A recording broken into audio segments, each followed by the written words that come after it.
why have an entire chapter/rule dedicated to sell? Because for a lot of people, they think of selling as a dirty thing.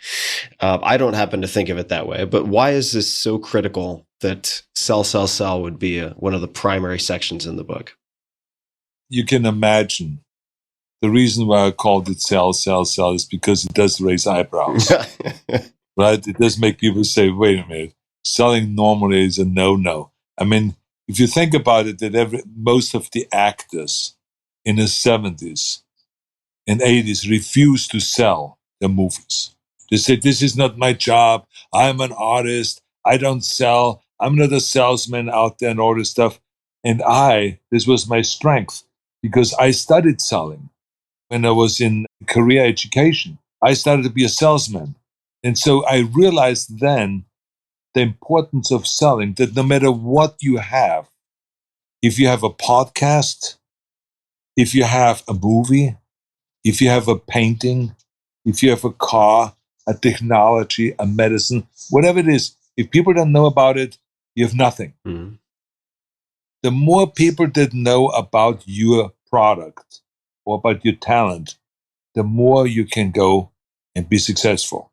So therefore, this idea of selling, publicizing, marketing, communicating, convincing, all of those kind of things is an art.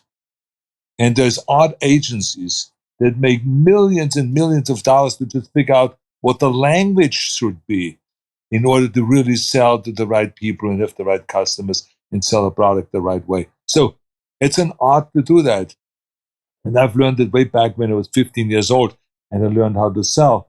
I remember when my boss said to me, says, now watch me carefully when I sell. There's this couple coming in.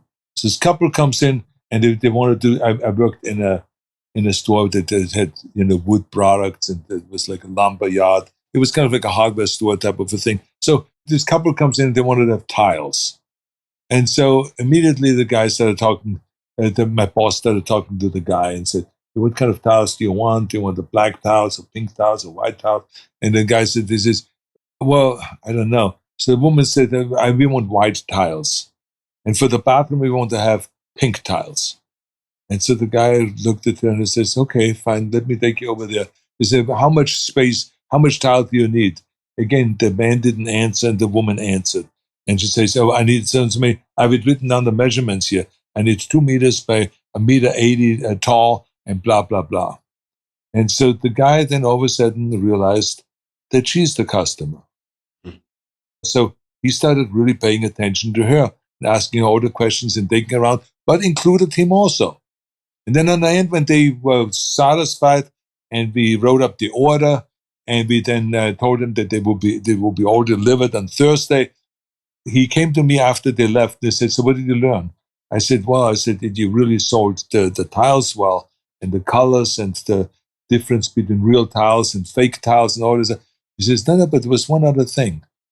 I switched who I thought was the customer.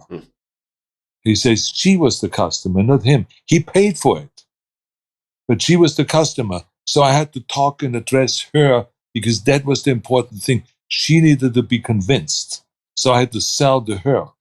And so I realized then selling is an art that you have to improvise and adjust all the time. That if you go in front of a children audience, for instance, you have to speak a totally different language when I talk in a class, in a school, in after-school programs, than I talk in Washington when I talk to legislators. I have to talk differently when I talk to a crowd of fans at the movie theater than I talk to a bunch of lobbyists. So it's always different. So you have to learn the art of selling. And this is why selling is so important. And I remember that when Andy Warhol, when I was being painted in his warehouse down in Soho, and Jamie Wires was there, and Andy Warhol was there, and he always talked about that the most important thing is that you don't just sell the art, but you sell yourself. You have to sell yourself. You have to become a kind of a interesting person with what parties you go to, who you hang out with, the photos that you take, the recordings that you make, the magazine that you publish, and all of this together, he says, makes me a character and makes people fascinated to write about me, and therefore they write about my art.